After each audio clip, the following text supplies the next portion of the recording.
Lancement officiel ce vendredi du parc de Mbebeuss. Plusieurs partenaires impliqués dans la mise en œuvre du projet ont participé à la cérémonie aux côtés de l'APIX. La décharge est touchée par le tracé de l'autoroute Dakar-Diamniadio. Merci, parlons à présent de la mise en œuvre du parc de la décharge de Mbebeuss.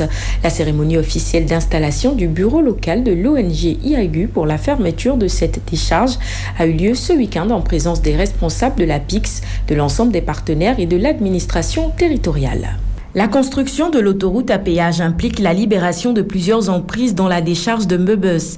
La fermeture de cette décharge, dont le pas a été validé par une commission ad hoc, est déjà en cours et sera gérée par l'ONG IAGU, dont les compétences ont été saluées par les partenaires. Nous avons confiance à l'IAGU. Nous pensons qu'il a une bonne expérience de la gestion urbaine, de la gestion de ce genre d'événements, et nous sommes assez confiants en tant que partenaire au développement du Sénégal que le processus va se faire dans les meilleures façons. Cette décharge, située entre Keur-Massar et Malika depuis plus de 40 ans, est décrite comme une bombe écologique et était une source de revenus pour les populations locales. C'est pourquoi les responsables de l'APIX et de l'IAGU ont insisté sur l'aspect social qui se traduira par la réinsertion et la réinstallation de ces populations affectées. Nous sommes d'abord tenus de recevoir l'ensemble des personnes affectées par le projet, que nous appelons les PAP, pour l'ouverture de leur dossier officiel, individuel, les accompagner jusqu'à ce qu'ils reçoivent leur indemnisation.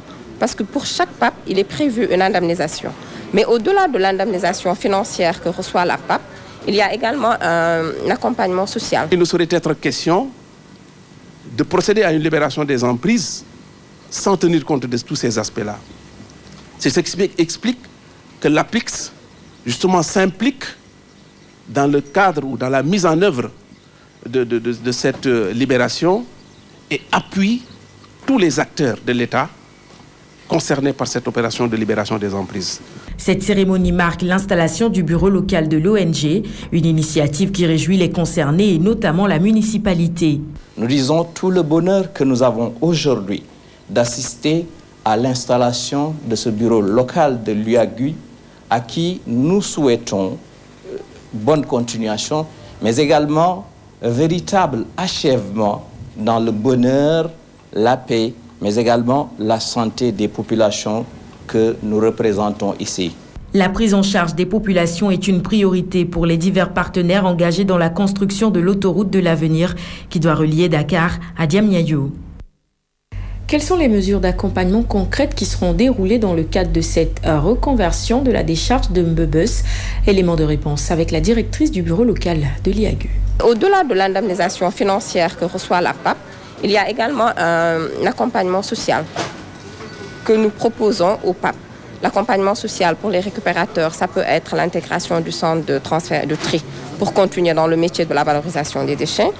Ça peut être l'accompagnement pour suivre des formations vers d'autres métiers, pour ceux qui le souhaitent. Il y a également pour les femmes la mise en place d'une unité de transformation des produits locaux.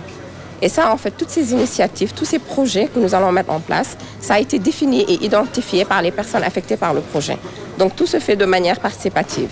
Il y a également pour les femmes éleveuses de porc qui se trouvent au niveau d'un quartier de Malika qu'on appelle le quartier Ndiago, la mise en place d'une filière de récupération des restes alimentaires. Parce que c'est ces restes alimentaires qui sont utilisés pour l'alimentation des animaux. Donc en fait, c'est des projets comme ça.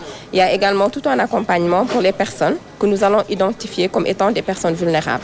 Donc ça peut être les enfants âgés de moins de 16 ans, ça peut être les personnes du 3e âge de plus de 60 ans, ça peut être également des hommes ou des femmes qui n'ont pas encore 60 ans et qui ont plus de 16 ans, mais que nous avons identifiés suivant un certain nombre de critères comme étant des personnes vulnérables et qui nécessitent un accompagnement particulier.